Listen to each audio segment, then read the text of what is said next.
Recording. Expanded summary. Zeland explains that recording is the discipline of consciously inscribing your chosen film into reality, whereas a declaration is a single phrase spoken or thought. The human mind is always recording unconsciously. Every worry, complaint, and repeated thought is a line etched into the real.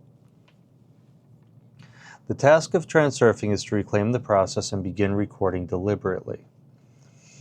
The central tool is the Projector notebook. Every day you write down your declaration in simple present tense language. Writing engages thought, body, and attention simultaneously, making the film more stable. You're putting more input into it than when it's only imagined. You're making it real. By putting the film on paper, you transform fleeting thoughts into a consistent script that the mirror must eventually copy. Zeland insists on clarity and brevity.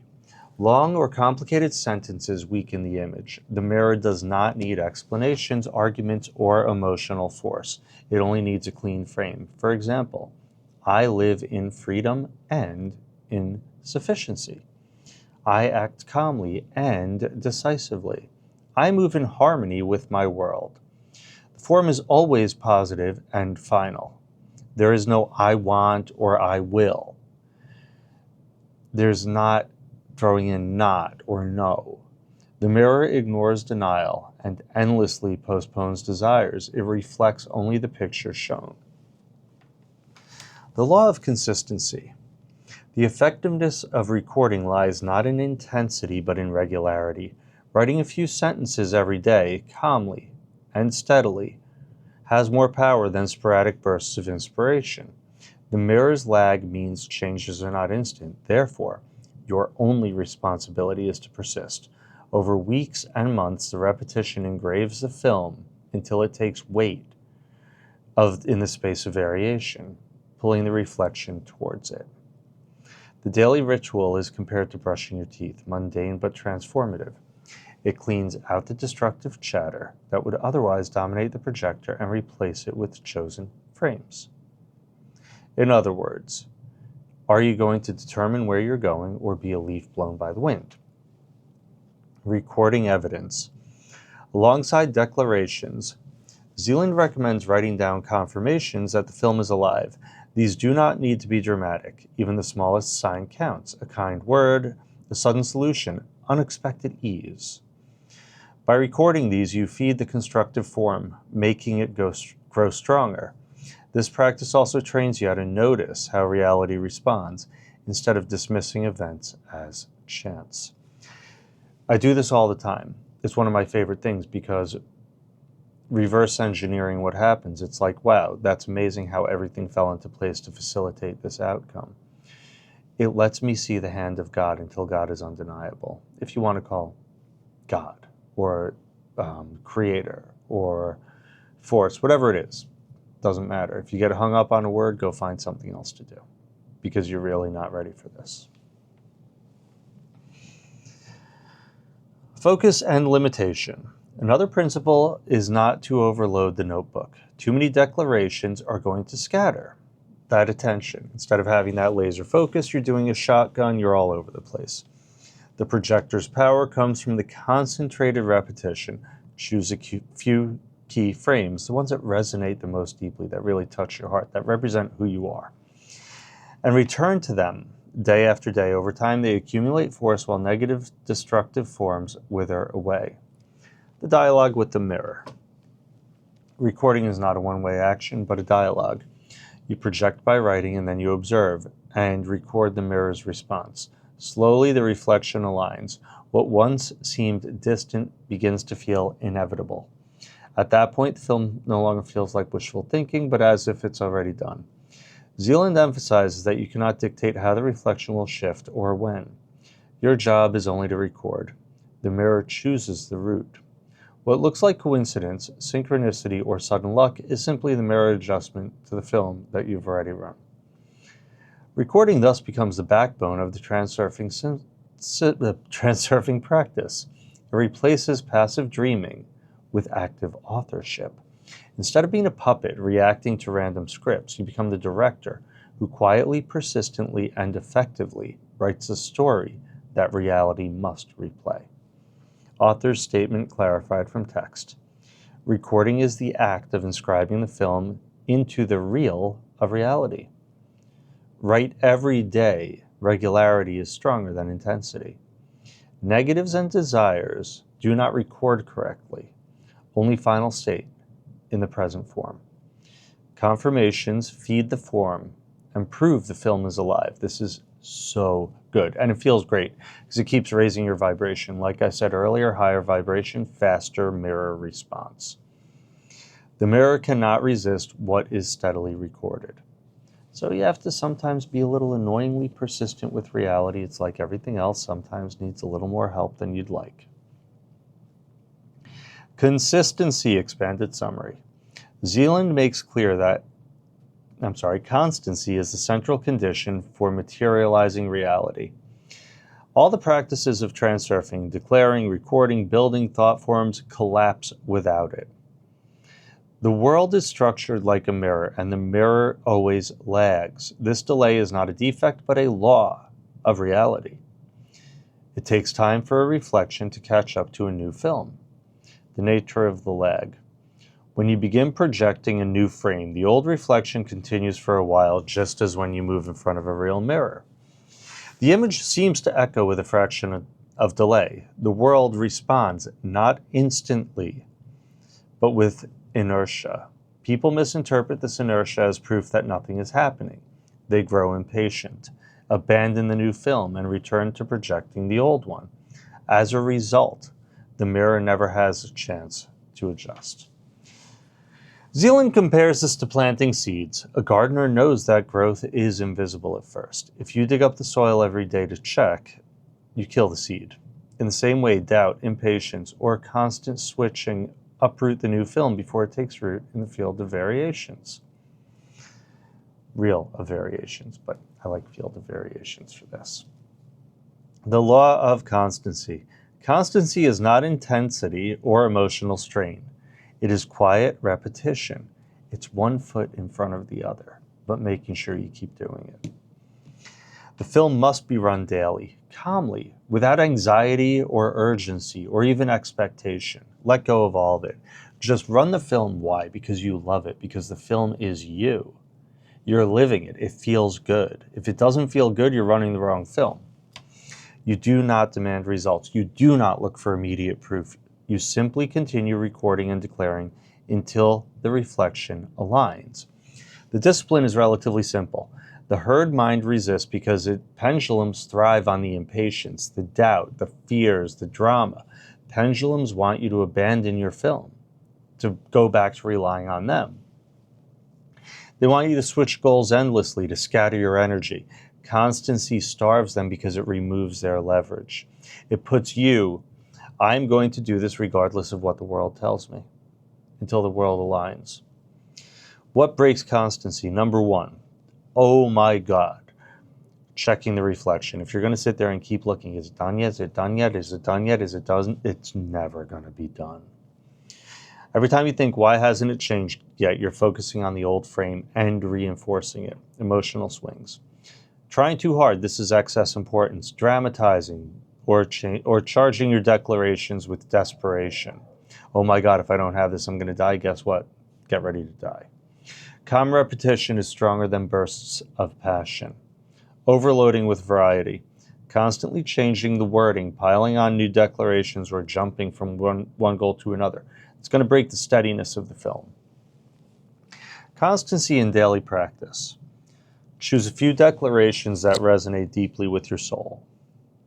Record them every morning and evening in your notebook. Return to them throughout the day, repeating them inwardly without force. When destructive thought forms arise, withdraw attention gently and then return to the film. Accept that the reflection does lag. That's its nature, and treat this delay as normal. With time, the constructive forms gain strength and the destructive ones dissolve from neglect. The reflection begins to bend toward the new real, often suddenly, as if the world has flipped in your favor. The results of constancy. When the reflection finally shifts, it feels natural, almost inevitable. What once seemed impossible now appears obvious. This is the power of constancy. It makes the chosen frame so strong that reality has no option but to confirm it. Without constancy, transurfing remains theory. With constancy, the mirror obeys. This is why Zeland calls constancy the line that separates unconscious dreamers, or ham and eggers, from true authors of reality. Author's statement clarified from text. The mirror cannot resist, it always reflects, but with a lag. Constancy, not effort, engraves the real. Checking the reflection will feed the wrong film. The dreamer switches dreamer switches frames endlessly. An author runs one film until it manifests. Constancy. Passing through the mirror. Expanded summary. This chapter is the culmination of Zeland's teaching, the act of passing through the mirror. The mirror is the central image of transurfing, reality as reflection. Most people live on the surface of this mirror, staring at the reflection, mistaking that reflection as the source.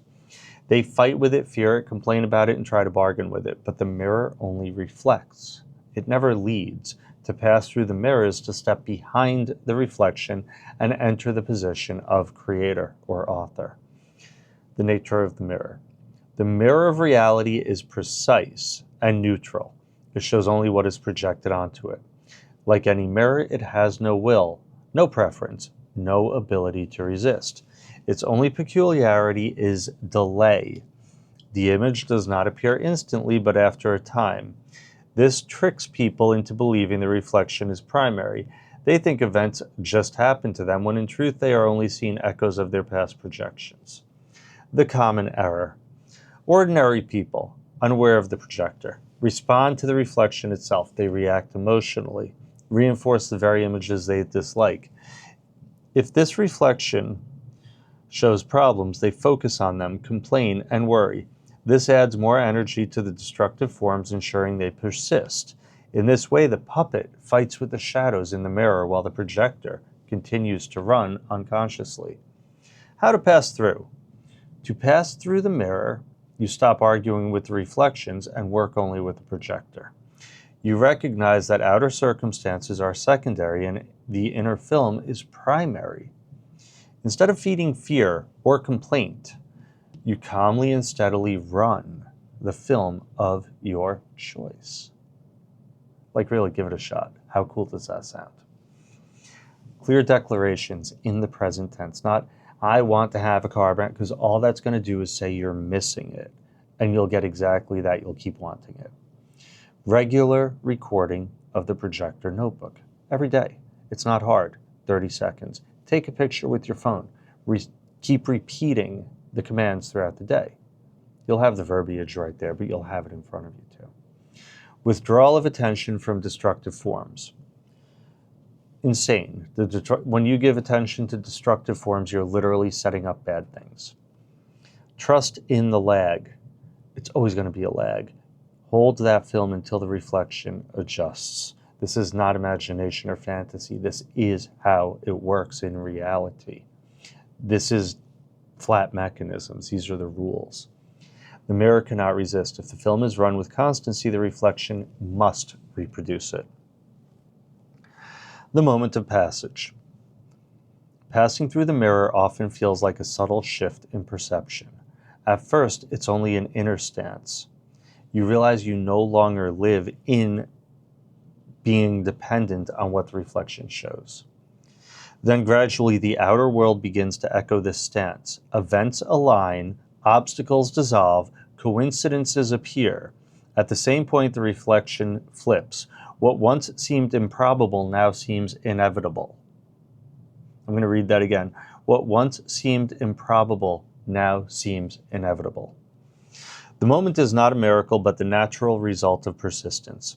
You have crossed from being a puppet of the mirror to being its author. The herd versus the transurfer.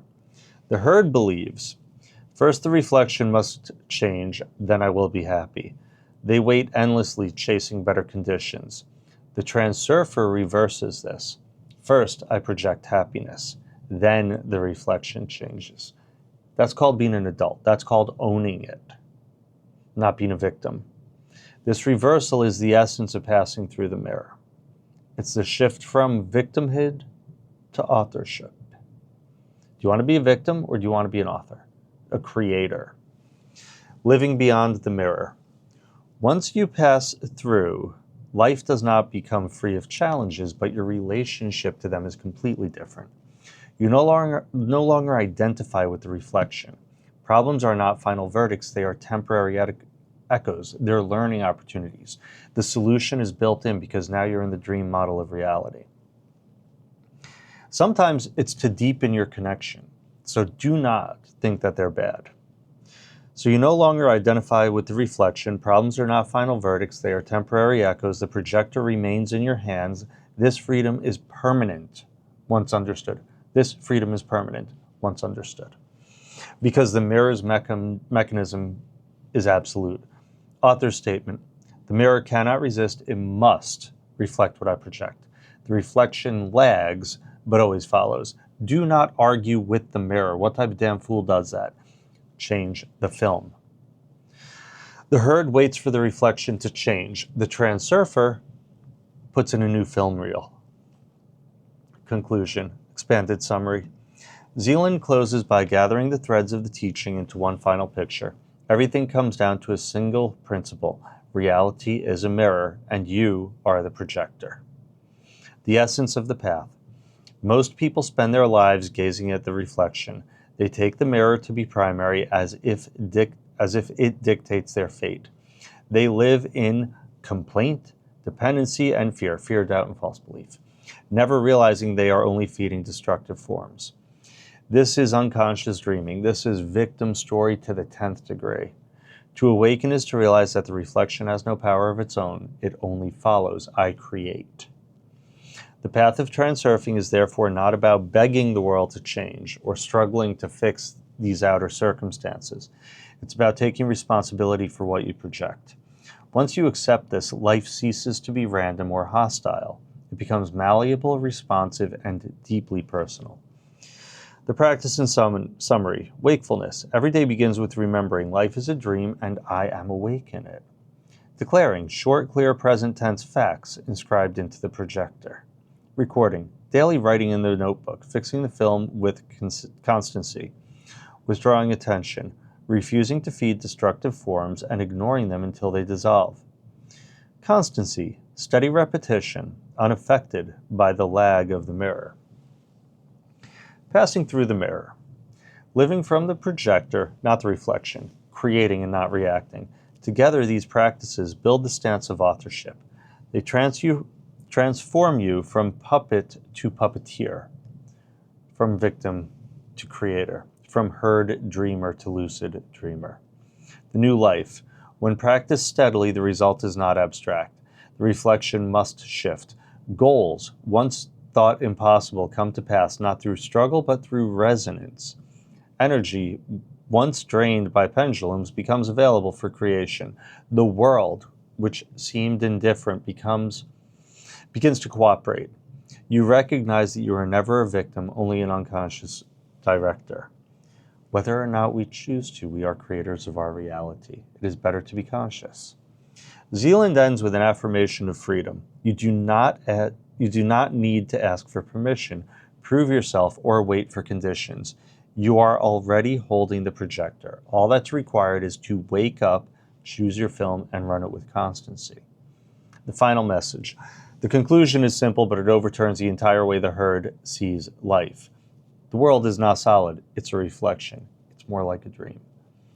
You are not powerless. You are the creator. Happiness is not a reward. It's the film that you project now. You project happiness, the world gives it back. Do not make it conditional. The other way, you'll not get it. Once this is understood and lived, you pass through the mirror, and your life becomes your own creation. Author's statements clarified from text. Reality is the mirror of my film. Constancy guarantees reflection. I do not wait for the herd. I live my own choice. To live means not to dream unconsciously, but to create awake. So, Dr. Chris here. I'm glad that you stuck through and listened to this book. I'm happy to respond to any questions that you have. I do a ton of coaching on this stuff. It is amazing to be able to have people connect to themselves. It is so beautiful to see that waking up to the fact that you really are unique and divine and beautiful. And your world is just waiting for you to come and play. So I have contact info below. If you want anything, if there's any books that you're interested in, whatever topics, I love this stuff. You guys stay good.